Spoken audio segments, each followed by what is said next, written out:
I couldn't breathe. My fingers tightened around my phone as I stared at the screen, heart pounding so hard it drowned out everything around me. She thinks selling houses makes her successful. My mother's voice, dripping with mockery, filled my ears. She couldn't hack it in nursing school, and now she's just wandering through life like a desperate failure. Laughter. Not just hers, my aunts, my uncles, even my cousins chuckling along like it was all one big joke. I couldn't move, I couldn't think. It was surreal, watching my own family tear me apart like I wasn't even a real person, like I was just some distant stranger they could mock freely. My own mother, the woman I had spent years sacrificing for, sitting there, swirling wine in her glass, rolling her eyes like I was some pathetic embarrassment. I had just checked into my hotel room, exhausted from the real estate conference I was attending, when my cousin Jenna's text came through. "You need to see this. I'm so sorry." A link? I had clicked on it, expecting, what? Something stupid? A bad family joke? I had no idea. But this was something else entirely. "It's such a shame," my mother continued, clearly relishing the attention. All these grand dreams about becoming a nurse, and now she just sells houses to people who actually succeeded in life. More laughter. My aunt leaned in, shaking her head. I always knew she was never cut out for it. Remember when she dropped out? The way she cried? Pathetic. My whole body went numb. They had no idea. They had no idea why I had dropped out. I had told myself for years that my mother's criticism came from love, that her sharp words, her judgment were just her way of pushing me to be better, that deep down, she was proud of me. But now I could hear the truth, and she had no idea I was listening. Jenna's camera had caught it all. I could see her trying to be discreet, filming from her lap, probably just doing one of her usual live streams. I sat there staring at my phone, heart hammering as I listened to my mother, this woman I had sacrificed everything for, rip me to shreds like I was nothing. For years, I had told myself that the little digs, the passive-aggressive comments, the harsh words were just how she was, that it wasn't really how she felt.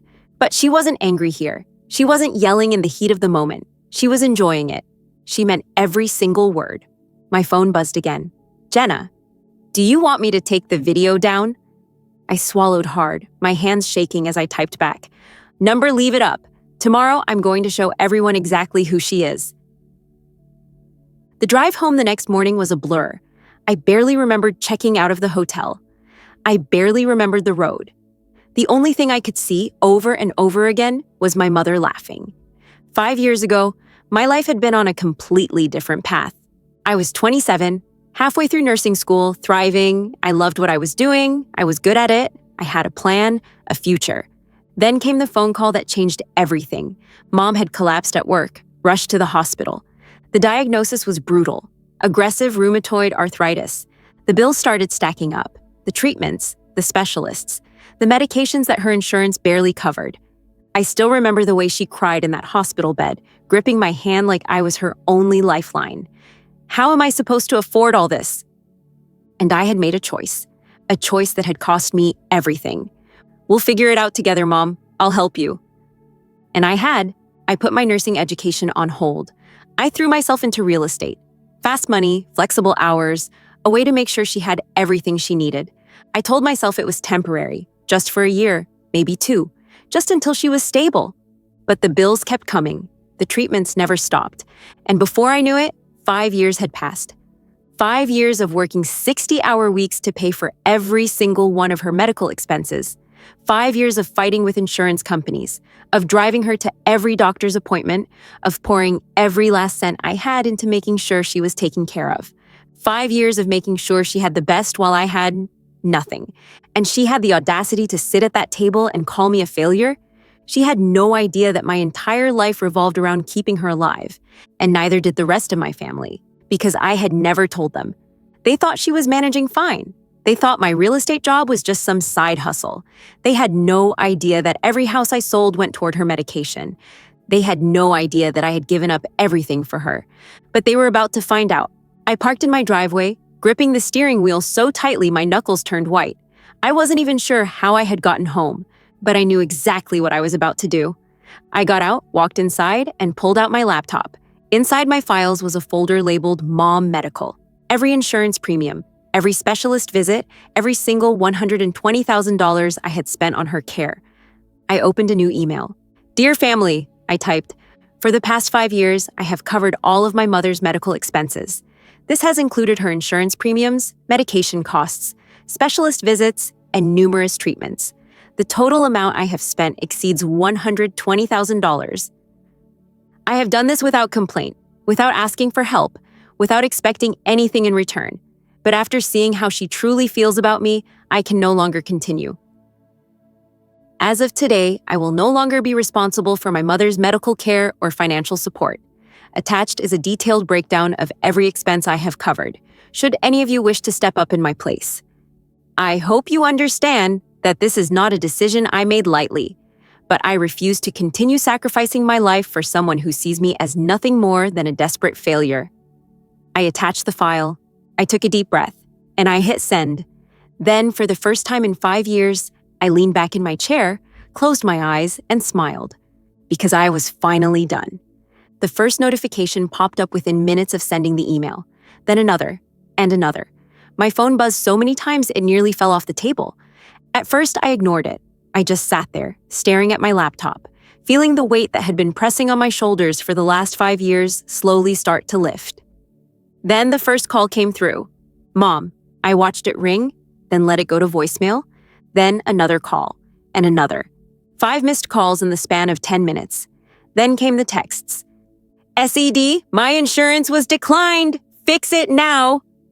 5 minutes later, "I just called the pharmacy. My medication wasn't approved. What did you do?"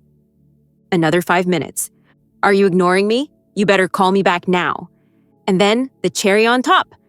"You're acting pathetic." I actually laughed. The irony was almost comical. I had just spent 5 years making sure she never had to deal with a single medical bill, never had to stress about her insurance, never had to figure out how to afford her medications. And now, for the first time, she was experiencing what it felt like to be on her own. I put my phone on silent and let her panic. By the end of the day, I had 27 missed calls, over 50 text messages, and a growing list of angry emails from my family. Aunt Maureen was disappointed in me. Uncle James thought I was being cruel for abandoning my sick mother. My cousin Thomas, who had never once checked in on me, never once asked how I was managing, suddenly had an opinion. "You need to sort out whatever petty disagreement you're having with your mom. This is family." Oh, now they cared, now that they might have to step in. I sat back in my chair, exhaling slowly. This was exactly what I had expected. But I didn't feel guilty. I felt free, and I wasn't done yet. The next morning, I woke up to more missed calls, more texts, more emails. I didn't answer a single one. Instead, I made a call of my own, to the insurance company. "Hello, I'd like to remove myself as the guarantor on Patricia Sullivan's accounts." The representative on the other end sounded confused. "You want to remove yourself? May I ask why?" "Personal reasons." They hesitated. "I should inform you that without your financial backing, your mother's premium will increase substantially and her coverage options may change." "I understand," I said, completely calm. "Could you please send a formal letter explaining these changes to her home address?" I wanted to make sure she read it carefully. By the time I hung up, my phone was ringing again. I sighed, already knowing who it was. "Jenna." I actually picked up this time. She didn't even wait for me to say hello. "Are you okay?" "I'm fine." And I was. "What's going on?" Jenna hesitated. "You need to check the family group chat." I laughed dryly. "I left all those chats. What's happening?" There was a pause. "She's telling everyone you're having a mental breakdown," Jenna admitted. "She's saying you've been under too much stress from your failing business, and that's why you're acting out." I pinched the bridge of my nose. Of course she was twisting the narrative. "That's not all," Jenna continued. "She convinced Aunt Maureen to let her move in." I actually smirked. "How long do you think that'll last?" Jenna snorted. "Not long. She's already asking her for money." There it was.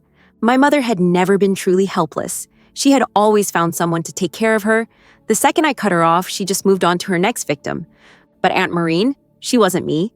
She wouldn't drain her savings. She wouldn't dedicate her entire life to making sure my mother never had to face the consequences of her own actions.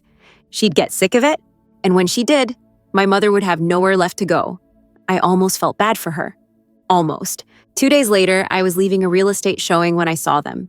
My mother, Aunt Maureen, standing by my mother's car, waiting for me. I sighed, gripping my keys tightly. My first instinct was to get in my car and drive away. But I knew that wouldn't stop them. So I walked over, keeping my expression neutral. My mother's face was a perfect mask of anger and desperation. Aunt Maureen, on the other hand, looked uncomfortable. Said, my mother started, voice dripping with fake sweetness. "We need to talk." I crossed my arms. "I have nothing to say." Aunt Maureen stepped in, her tone more pleading. "Your mother is struggling. She can't afford her medication now. She can't get appointments with her specialists anymore." I tilted my head. "Is that what she told you?" My mother's eyes flashed. "It's the truth." I smiled coldly. "Number. The truth is, I supported you for 5 years while you treated me like garbage.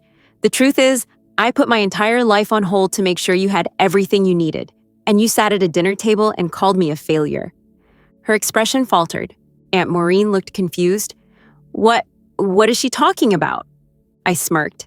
She hadn't told them about the video. "The live stream, Aunt Maureen," I said. "The one Jenna accidentally recorded at dinner. The one where she laughed about how pathetic I was. The one where she mocked my career, the career that paid for every single one of her medical bills." Aunt Maureen turned to my mother, shock creeping into her expression. "You never told me about this," she said slowly. My mother scoffed. "That's completely irrelevant. I was just venting a little frustration. Everyone does that." I laughed, shaking my head. "I sent proof to everyone in the family," I said, voice calm.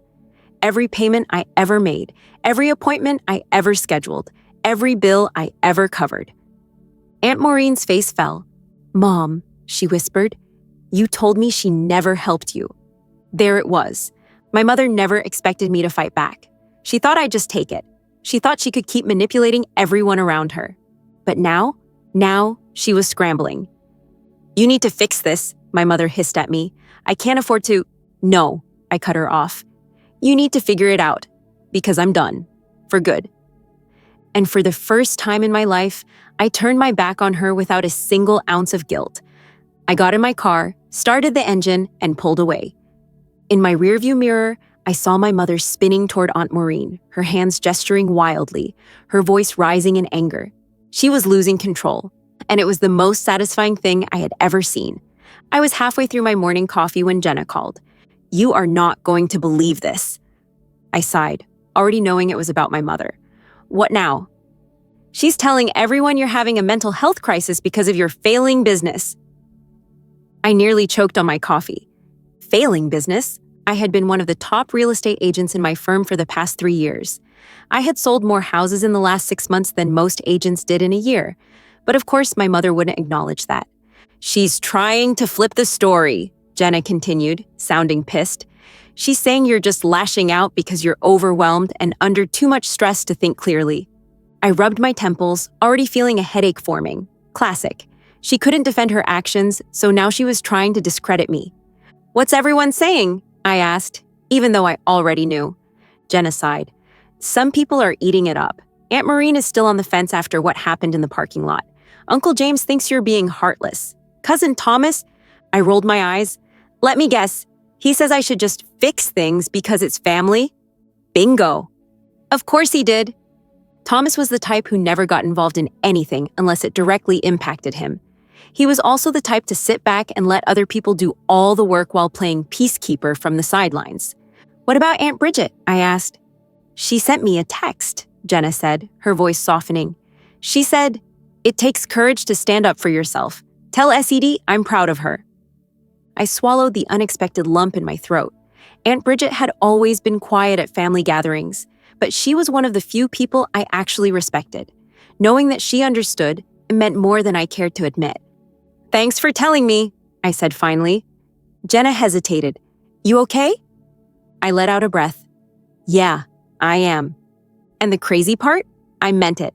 I had expected the backlash. I had expected the guilt trips, the accusations, the manipulation. What I hadn't expected was how calm I felt. Because for the first time in years, I was no longer drowning under the weight of my mother's problems. She had spent so long making me feel like I couldn't survive without her approval, like I owed her everything because she had raised me, like I wasn't allowed to set boundaries because family takes care of family.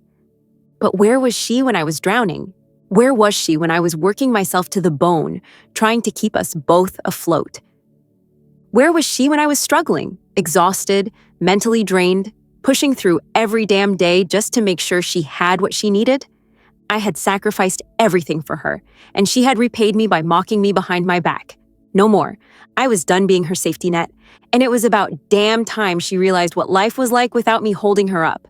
A week passed, then two, and slowly but surely, the consequences of her actions started catching up to her. The family was turning on her. It started small. Aunt Maureen, despite taking her in, had become noticeably less sympathetic. At first, she had been the loudest voice in the family chat about how I was cruel and heartless for leaving my mother to fend for herself. But then, reality set in. My mother had no job, no savings, no plan. And now that I was gone, she had no one left to take care of everything for her. So what did she do? She dumped everything on Aunt Maureen. First, it was little things. Can you drive me to my doctor's appointment? Can you pick up my medication? Can you cover this bill just until I get things sorted? But the thing about my mother was that it never stopped there. She always needed a little more. Always had one more favor, always had one more request. And before long, Aunt Maureen started getting fed up. Jenna sent me a screenshot of one of Maureen's texts in the family chat. I can't believe SED put up with this for 5 years. Patricia, you need to figure something out because I can't afford to keep covering for you. I laughed so hard I nearly dropped my phone. It was happening faster than I expected. My mother had never been truly helpless. She just knew how to manipulate people into thinking she was, and now without me, she was running out of options. It didn't take long for my mother to track me down. She must have realized that the family wasn't going to keep bailing her out forever, because one evening, after a long day of work, I found her and Aunt Maureen waiting for me in the parking lot of my office. I sighed, already exhausted. Not this again. My mother's voice was sharp. This needs to stop. You've made your point. I stared at her blankly. What point would that be? She huffed. You're punishing me, SED, over one little comment. I laughed, actually laughed. One comment? I echoed.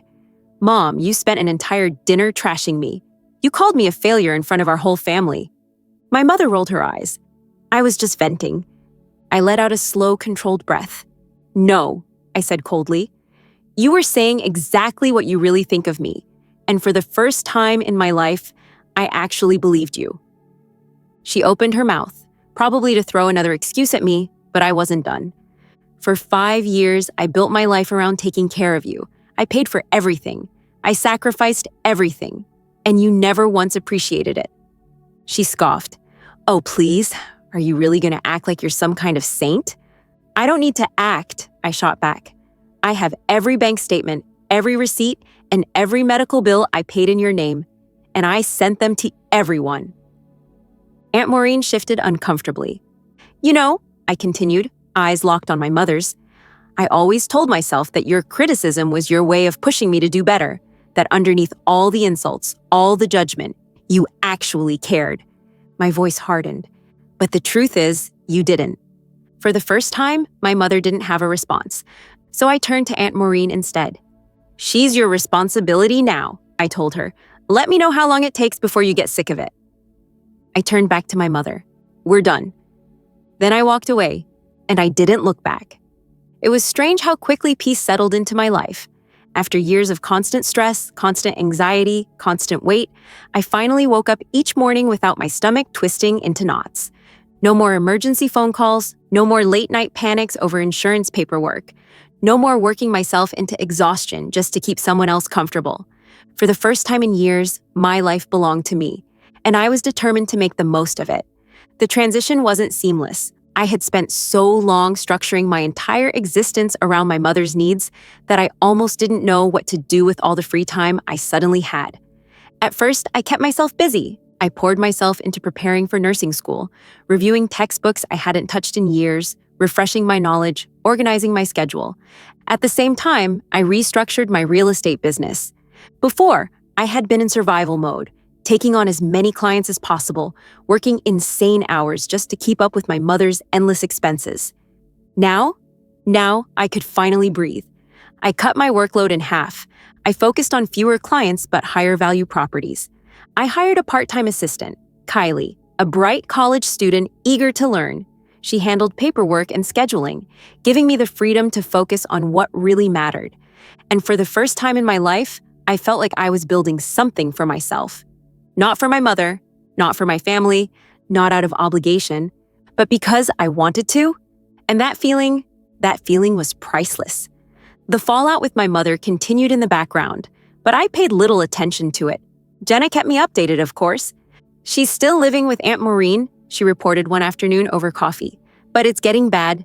I arched an eyebrow. Define bad. Jenna smirked. Well, let's just say Maureen finally understands what you've been dealing with. Apparently, after years of having me as a personal bank account, my mother was struggling to adjust to a life where people said no to her. She didn't like it. She had expected Aunt Maureen to pick up the slack the way I had. She had expected everyone to fall in line, the way they always had. But I had changed the game, by exposing the truth, by cutting her off, by walking away. And now the rest of the family was feeling the weight of everything I had carried alone for years. I give it another month before Maureen kicks her out, Jenna said, stirring her iced latte. She's already complaining in the group chat about how demanding your mom is. I smirked. Sounds about right. I should have felt bad, but I didn't. Because this was never my responsibility to begin with. The Boston Real Estate Association's annual awards ceremony was something I had never paid much attention to. In previous years, I had been too busy managing my mother's care to even consider attending industry events. But when my broker nominated me for the Resilience in Real Estate Award, I was surprised. You're a shoo-in, my colleague Jeffrey told me. You closed more deals than anyone else in the office while balancing school. If that's not resilience, I don't know what is. I didn't expect to win, but for the first time, I was actually proud of myself. That night, I stood in a ballroom filled with my industry peers, wearing a dark blue dress I had bought specifically for the occasion, my first real splurge in years. I felt light. No stress, no fear, no obligation weighing me down. Just me, standing on my own, thriving. When my name was announced as the winner, I almost didn't believe it. The applause was thunderous. I stepped onto the stage, the crystal trophy solid in my hands. As I stood at the podium, looking out at the audience, I thought about the journey that had brought me here. The sacrifices, the betrayals, the years of struggling just to keep my head above water. And now? Now I was standing on my own. Thank you, I said, my voice steady. This means more to me than I can express. I glanced down at the trophy, running my fingers over the engraved lettering. The past few years have been challenging, I continued.